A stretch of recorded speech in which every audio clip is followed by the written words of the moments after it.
Hey, real estate agents, welcome to the Weekly Closer. I'm your host, Jeff Underwood, along with my co-host, Joey Sampaga, better known as Man with the Plan. How's it going, Joey? Hot.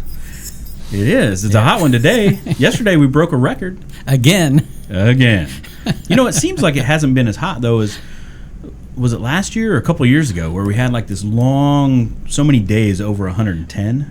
Yeah. Like crazy hot. Well, we did have a good long winter and spring, and now summer's just coming back. Let's just hope it doesn't push the summer off a little bit later too, because I've got a daughter getting married in November. So that's right. It's outside too, so let's hope for some cool weather. All right, guys. So, hey, we got a great guest with us today. Second time here, Martin Sears with West USA, the Estrella Mountain Ranch branch out on the west side. How are you doing, man? Guys, thanks for having me. Doing well. Thanks for being back on. Yeah, you bet. My pleasure. You getting excited? Yeah, man. Football season coming up? I'm always excited. Absolutely. Yes, especially this time of the year. College ball, right? College ball. It actually, college ball starts next You're Saturday. You're a Michigan Wolverine fan, right? No, sir, I am not. No. Go Buckeyes. I'm not. Knew that, but. Yes, I know. Michigan is tough this year, though. I believe that the Big Ten is really kind of promoting Michigan to come out of the Big Ten, even though they're still behind us in the AP rankings. Go figure. All right. Your team's looking good, though? Yeah, the O-line is going to be the true test from everything, all indicators that I'm reading. I think they're all, sophomores. Everybody, their starting five went to the draft last year. So we'll see. Those guys are going to be like deer in the headlights. Or, I hope not, but, and a quarterback that's brand new. I mean, who knows? Let's see. Let the games begin. Hopefully they got a couple easy teams in the first they year. Always do, yeah. Everybody in the Big Ten, they get to beat up on a MAC school or something. Yeah, absolutely, absolutely. So how's real estate been? Super, doing good. Had a great June and July. A lot of closings in August, but it's slowing down a little bit, which in my market, I know if you talk to people in the West Valley or the East Valley North, it's different everywhere, but in my area, longer days on the market, just as not as many buyers unless it's like FHA buyers. Also, there's tons of new builds in my market where I'm at in the West Valley. So that certainly has slowed a little bit down in August. I don't know the exact, but I would probably say 30%, and that's typical. The third quarter where I'm at. Yeah, you can always see my numbers do, and if you talk to other teams or producers that probably do around 15 or more in million, they usually slow down in the third quarter. It's just, it's 120 degrees. Yeah. Right. And the snowbirds are back home on the lake fishing. I mean, they're the smart ones. Yeah. I remember the overall market really slowed the fourth quarter of last year. Yeah, last year was October through the end of the year. I mean, it was weird. And part of that was because I know interest rates went to about the highest they'd been in a while during that time. Anyway, that's what they all said. 5%. Well, interest rates were just too high. Yeah, and the Crumpet report in February, I remember, was really weird. It was not skewed, but it was kind of, if you followed it in February, it was showing what's going on? Like the inventory's starting to go up, and it was out of whack, and we're used to. And now we have low inventory. Well, that's in the East Valley anyway. I know that. But. We still have a lot of low inventory. I mean, I think we're right around 2 months in Goodyear, Buckeye area. But we do have new builds. I mean, everybody. And I'll give you an example. In Estrella Mountain Ranch, where I live, there's 16 new builders. Really? Yeah. Huh. So I mean, that's a lot. That's a lot. Yeah. Yes, sir. So I thought the lower rates were supposed to bring buyers back, right? I mean, wouldn't you think there'd be a buyer frenzy? Yeah, right now let the rates? refi games begin, and you would think so. If you're sitting on the sidelines, it does make sense, right? It makes sense to purchase real estate. I mean, really, it does. And prices are still relatively, compared to nationwide, they're fantastic. Yeah. I was reading an article the other day about interest rates. I don't remember what country it was. Was it Denmark? Or anyway, negative interest rate. Yeah. On mortgage. What happens when their economy goes in a big tank? They don't have anything to do. I mean, there's no way to save it at that point. Unless they just flood the market with more money. Yeah. But just causing their devaluation of their own currency. But I don't know. It's interesting times. Totally is. Totally is. Oh, we need to give a shout out to Rachel Turner, right? Yes. We do Bring you indeed. in here. Yep. Thank you, Rachel. Thanks for the security title team. Actually, Rachel just showed me a really cool app. Okay. It's a security title app. But what it was really interesting, and I think this just came out. You may already be aware of it. It's the iBuyer. There's a Oh, it gives you like a comparison? Yeah. Yes. So when you're at a listing presentation, and if you're fishing, which they're fishing you anyway, so they've already gone to one of the big three without saying. Mm-hmm. This was so cool. She showed me like, okay, just plug in $300,000 house. Here's what the average is. Here's what your payoff is. Bam. Wow. How sophisticated. That is cool. How important is that? I mean, really. Yeah. No, Makes it absolutely is. Makes you look really neat, and I mean, it's pretty accurate. And they're probably like, yeah, I have to give up that much Yeah. Right? Yeah. for the convenience? Well, I went to Inman, and they're saying that the people who are selling right now, 40% will go to one of the iBuyers to see what they would be offered, right? And it's continuing to climb. So that's going to be like, people looking for houses, like 90%. Well, what's a stat on that? How many people start off on the internet? I think that's what it's going to be like with the seller, yeah. Well, yeah, it's NAR is like 8 out of 10, so yeah, 80-some percent. That makes a lot of sense. Like, I'll give you an example without mentioning names. Last year, I landed a big client out of California. They were basically a real estate investment trust. And what their model was, they were going to, and they cleaned up in California around 2011 and 12, and they bought a lot of homes in subdivisions, like we all have, tract housing. But they bought spec homes, brand new homes, threw in tenants because there's a real demand for vacancy right now for tenants. There's a huge demand for that. This has gone up like 21% in the last year, something nuts. Anyways, so they purchased several new builds with me in last summer, 7 to be exact. And then what they did, because they're such big business, I found this out about a month or two later, which is fine. I mean, it's business. But they went to one of the big iBuyer, the big three, because they're almost like a portfolio. I mean, they're like a hedge fund or a real estate investment trust where they're, like, Martin, we have $3 million to spend this month. Can you help us? And Terry Wilson is an agent with West USA, and she helped me out tremendously. And we would do all the spreadsheets, going to other new build places around the West Valley, saying your ROI is going to be 6% here, 5.5% here, 6.5% here with all your comps. They just went to, without mentioning names, they went directly to them. And then, there's a portfolio, like when they get their inventory, they would just go to these people and they would just buy before it hit the MLS. Wow. So they're still doing that. Yeah. When I get on the Monsoon or I get on the tax records and I plug in their LLC or their S corp, you'll see their book of business is tremendous. So, So big investment groups going straight to some of them. some of the iBuyers. Yeah, I think that's happening more so than we know out. We're out in the trenches, just dealing with buyers and sellers. But you start getting into the big boy club of people who has to spend, because of capital gains, they have to spend $3 and $4 million. Like now, they have no choice. Yeah, it's smart for them, right? And they get a discount. They don't have to pay,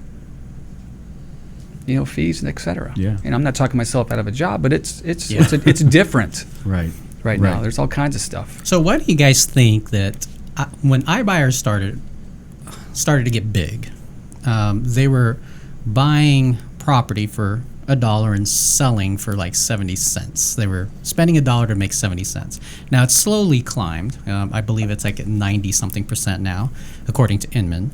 Why do you think that they're continuing to buy all these properties at a loss? I don't know if the whole grand scheme of it, and you may know the answer to this, but not everything's a loss, right? If they make 10% on, if they have a bucket, if they sell 100 homes and they make 10% here, lose 10% here, and their ROI is 5%, I bet you if you were to dig deep into their books, I bet you that their ROI is 4 to 6. Sure. And they make up, they're just making up for it in quantity. I think it's very skinny for sure. Oh, it's a narrow margin. But it's brand recognition is a big part of it. I think that's they're what trying it to is. entrench, their name in everybody's thinking. I mean, Zillow's obviously done that, right? Everybody goes and uses the Zillow app. Zillow stock's down. I think, Open Door, I think the OfferPad, I think all that will, they're just trying to get into people's heads to where they think that's just normal. Yeah, and that's why those numbers are going up of people who are deciding to sell. They're going straight to these iBuyers first to see, and the more they get out there with the brand recognition, the more that they're going to go there. How much they spend on their marketing. So it's kind of their long-term strategy. Well, how many years was Amazon negative? True. Well, I think it's 6 years. Or they're in the real estate business. Who knows? And they're going to get into real estate business. Yeah, they are. Yes, Absolutely, they are. And Zillow, they're announcing they're coming out with their new Flex program in October. I don't know if you guys are aware of that or not. Yeah, what is that? Flex program. I might have heard of it. But Yeah, it's something different. I don't really. They beta tested this in Denver apparently, and they're announcing it.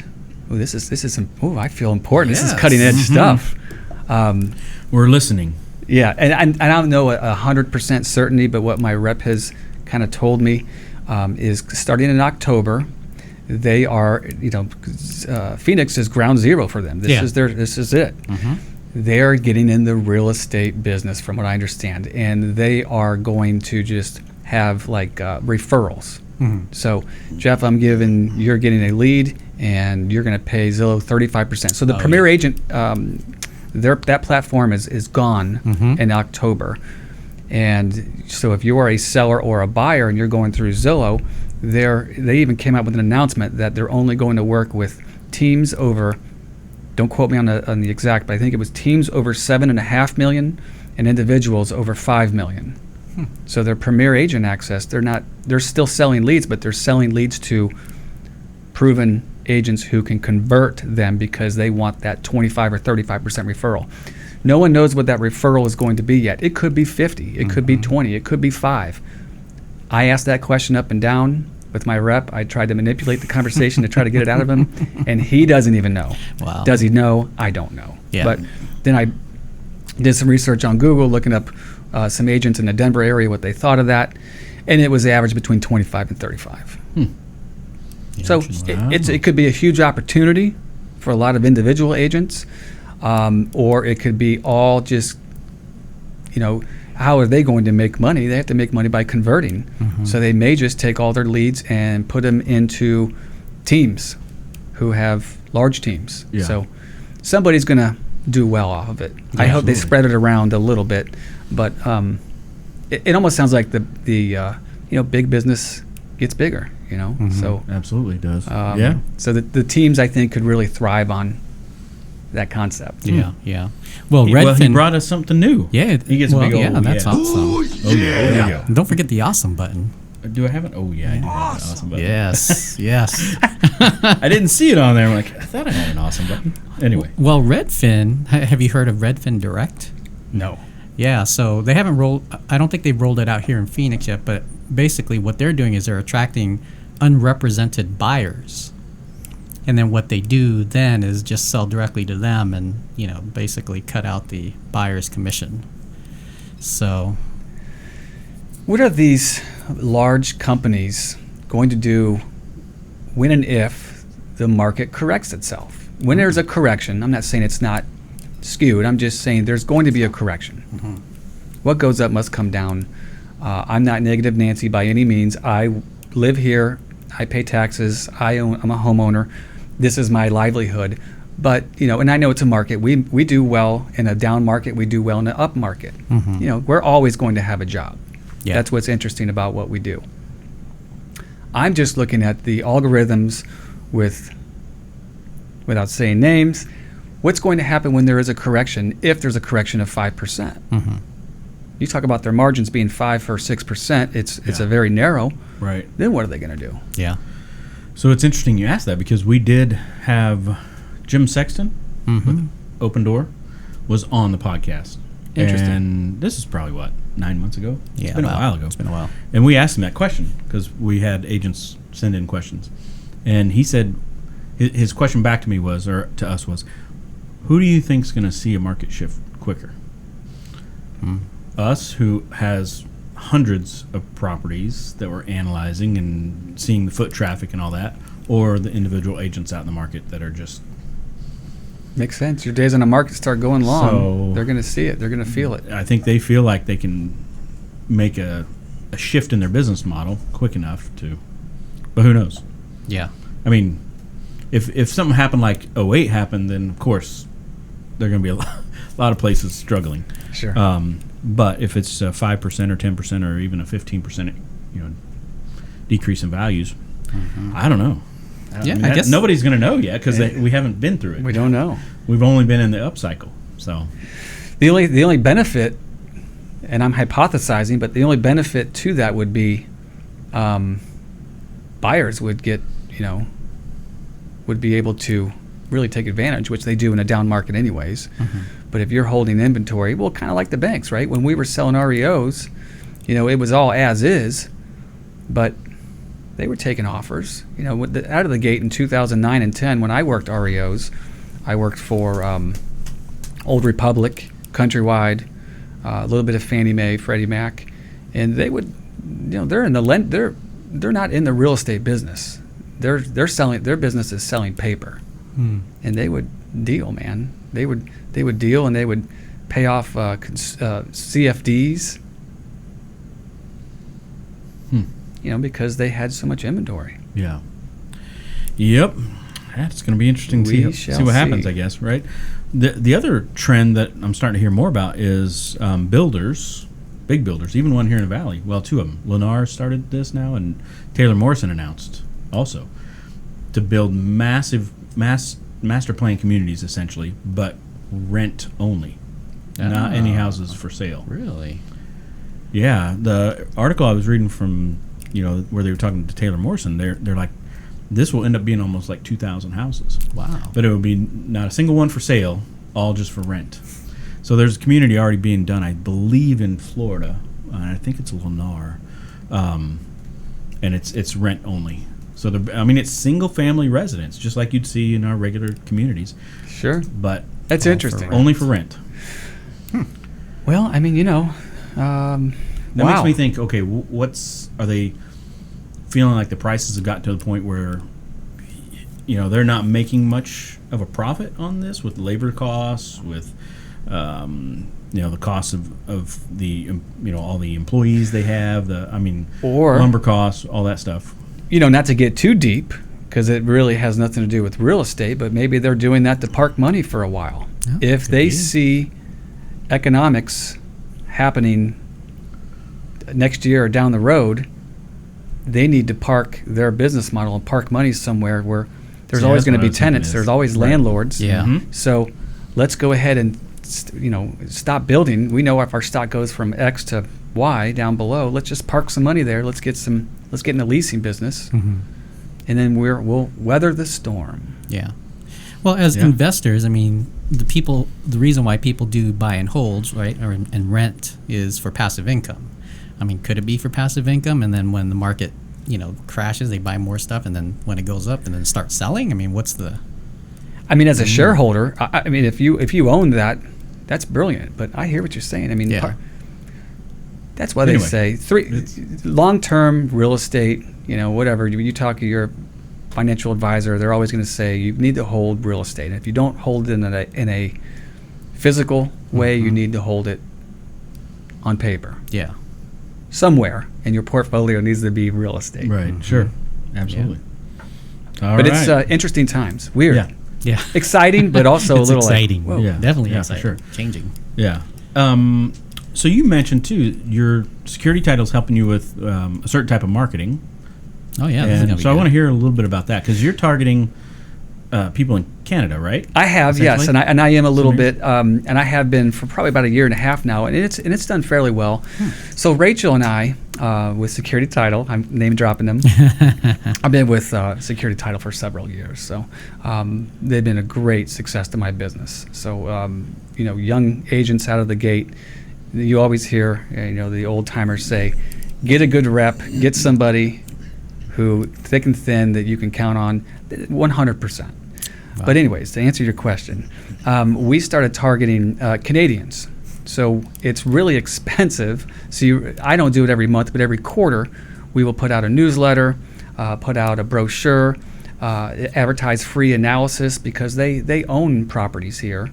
And really, I'm catering more towards trying to get their listings. Mm-hmm. Will I get buyers off of it? Well, they know that a lot of them come to the West Valley. So they're going to Google Goodyear. They're going to Google Buckeye, what have you. Hopefully I get buyers out of it too, but really the marketing and the farming has been catered towards people who own real estate in my area. Got it. 5 to 7 years, we just kind of threw that out and just said, okay, well, what is a snowbird? How long do they live? Well, they'll help you with some of those demographics and those numbers. It could be, I could be missing it and I should be farming year 1 and 2 and 3, but, life happens. They may have a hardship. They have to move, but it seems to be, that 5-7 mark is what we're doing every quarter. Got it. So they have the technology to help kind of target, right? They do. Owners here. Correct. That live in Canada, Mm-hmm. that's their primary anyway in Canada, and that they've owned somewhere between 5 and 7 years. Correct. Yep. Sending something in the mail. By the way, Canadian postage is extremely expensive. I could farm a residential neighborhood every single month for the money I'm spending on this quarterly advertisement, but it's working out. It's doing well. All right. I've really never put it into a spreadsheet to see what my ROI is, because you know what I mean. I should. Yeah. But I know that I could be using it elsewhere to farm, like my neighborhood or something. But no, I'm sticking to it. Awesome. There you go. You could run some Facebook ads up there with you doing a video. Beauty, eh? Move to Arizona, eh? It's funny because I do work with a lot of Canadians, and when I first opened up my office about 7 or 8 years ago, because there's a lot of them in Estrella Mountain Ranch, and if they're in the back seat and I'm driving as a buyer, and they would ask, and this is, I love all my Canadian clients are my friends. I mean, seriously, I use them as references all the time when I go on listing presentations, so they know my sense of humor, and they're not asking a question. So when they say, "Oh, look at that, eh?" and I'm like, "Excuse me, I'm sorry." So there was a lot of time I'm like, I don't know how to reply to this. I guess I'm not supposed to reply. I'm just to have a conversation. Just run an ad up there that says, "My favorite movie is Strange Brew," and you'll have all kinds of people know who you are. Strange Brew. Interesting. So it's I think it's an '80s, early '80s maybe. Anyway, it's just a silly Bob and Doug McKenzie. So my wife and I went and watched the movie. I'd seen it multiple times before, but Alamo. Yeah. Have you heard of those theaters? It's dinner theater, right? They were doing a Strange Brew showing, and all the food and the beer or any drinks were all Canadian. Sweet. Because it's based in Canada. Well, it's supposed to be based in Canada. One of those cult movies. It's all about Canadian beer and these two Bob and Doug McKenzie, and it's pretty funny. You have to watch it. I mean, it's old school funny. Yeah, I like stuff that you don't have to think too much. Like when you were talking, I was one old beer movie came to the top of my head. Beer. It was about these two guys that went over to Oktoberfest in Germany. Oh my gosh, I'm going to sound like an idiot in front of everybody that's watching this. But anyways, that's right. If you think of it, I will. Yeah. But, anyway. Beer Fest. Beer Fest. That's what it's Is that called. what it was? Okay. Dumb. Completely dumb. But funny. Absolutely. Okay. Because it's dumb. Right. That's funny. Anything else you're doing right now? I guess just staying in front of the database, right? Yeah. Old school. John Angelo is a buddy of mine. He works for North & Company, which is not he's just a friend of mine.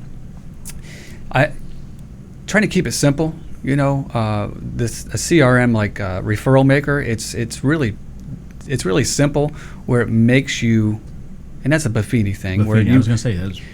You have to call somebody every day, so you have to put on a smile. You have to call. I'm showing my age. Everything's on app now and what have you. But you need to call your database, your old book of business, someone you sold a house to 2 years ago, 3 years ago. Pick up the phone, man. Mm-hmm. Hey, how's it going? How are you? And this system just tells you, and most CRMs will tell you to do that.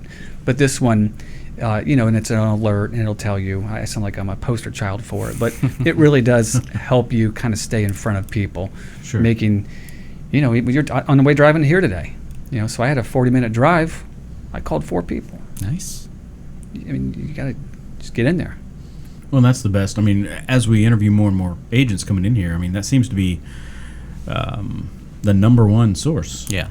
Is your database. So You have to. If you're not staying in front of them on a consistent basis, you're going to lose that business probably to iBuyers.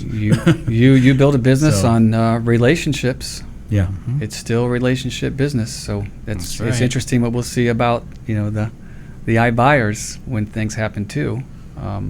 It's a trend. Yeah.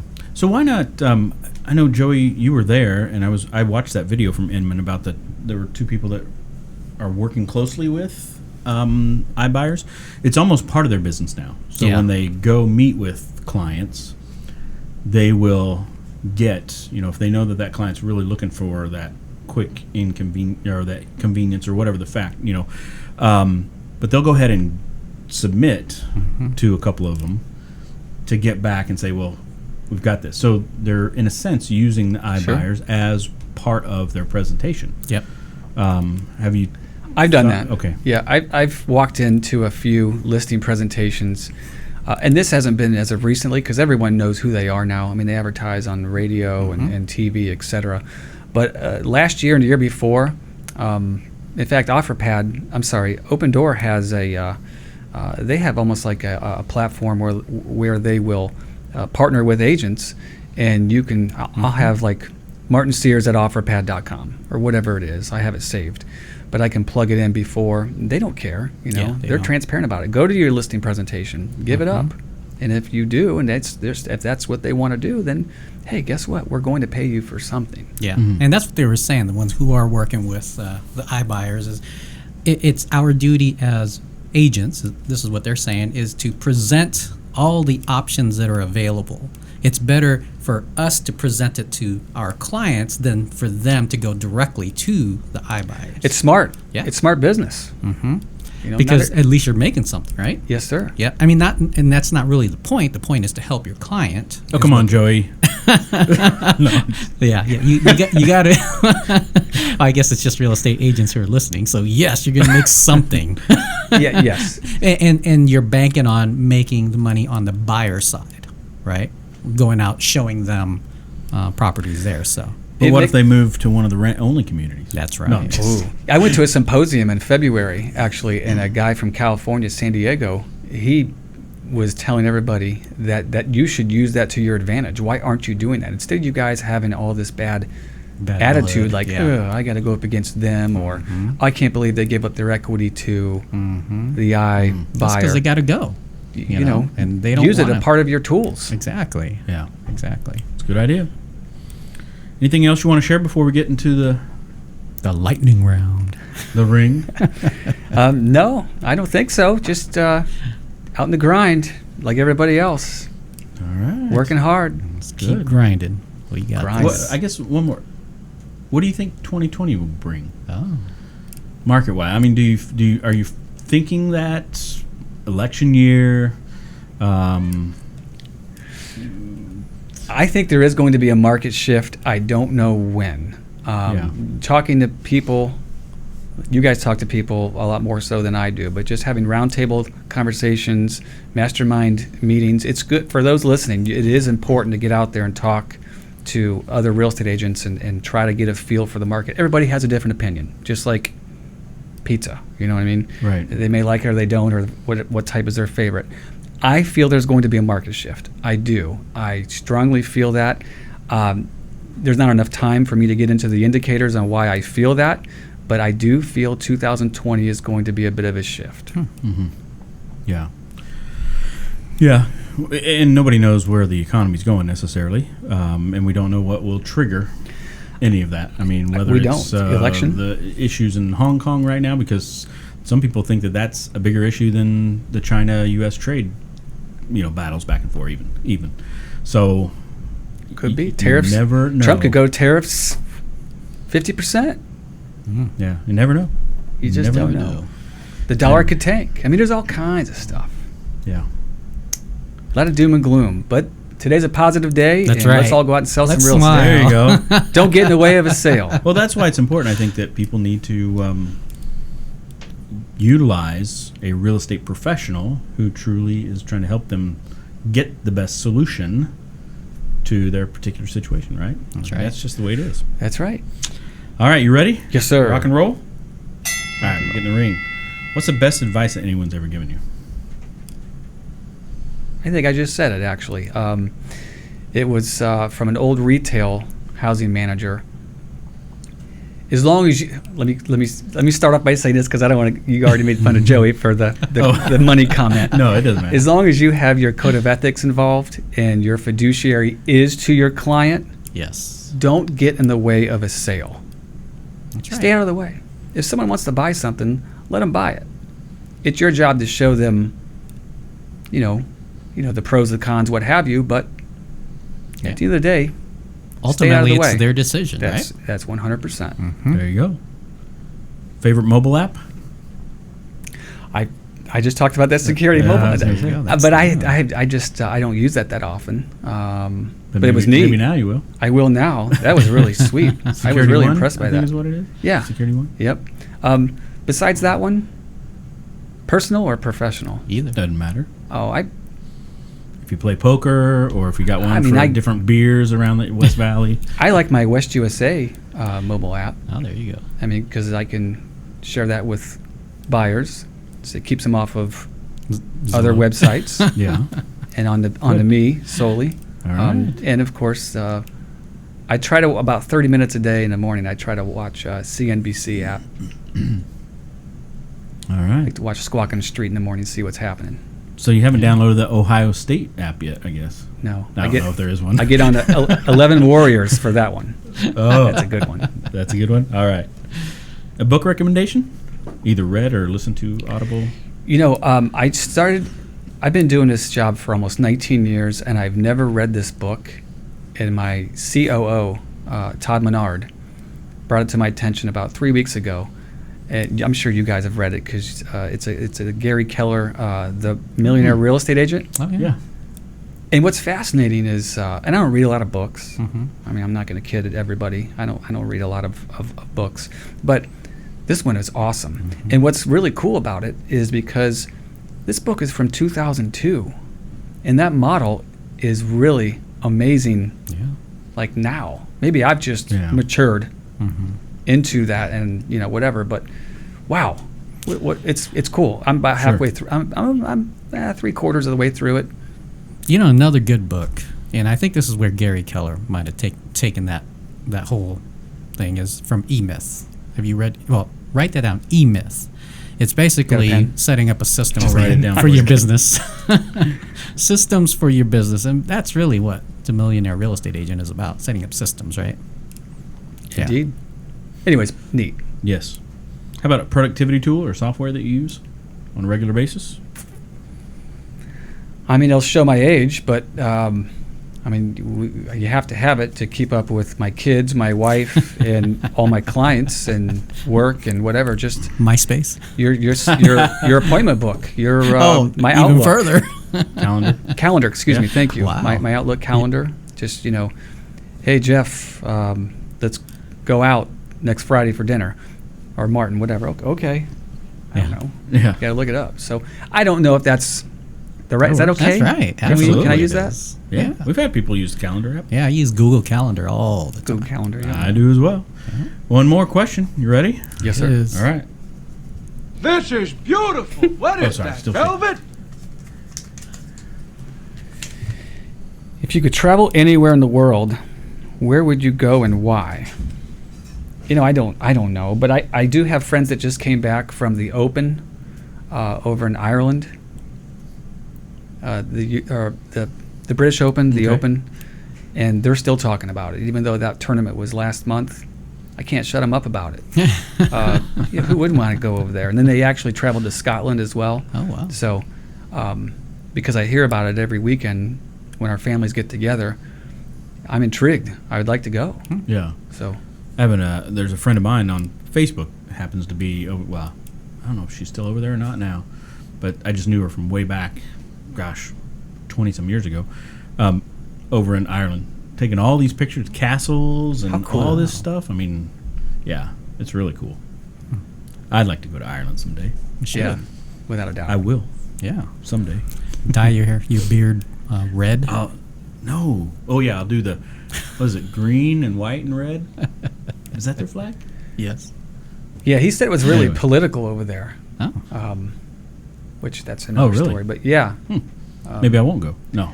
apparently where the Open was at, where the golf tournament was at last month, it was at the other side of the island. Huh. I don't know enough to speak intelligently about it, so I probably shouldn't even brought it up. All right. Some of them use a blue ball and some of them use a red ball. No. That'd be here, though, right? Anyway. Well, thanks so much for being on. Thanks for having me, fellas. We'll Appreciate definitely tell Rachel thank you so much Yes. for bringing you on as well. And, yeah, looking forward to hearing how things go over there on the west side. I don't get over there very often. Yeah, stop by, guys. It's like 90 miles away from where I live. Yeah. Our office is open 6 days a week. There you go. Closed on Sundays, appointment only. You take an Uber. Sweet. Yeah, take an Uber. There you go. Oh, yeah, right. $100. All right, agents. Till next time, we will see you later. Adios. Take care. Good job. Thank you.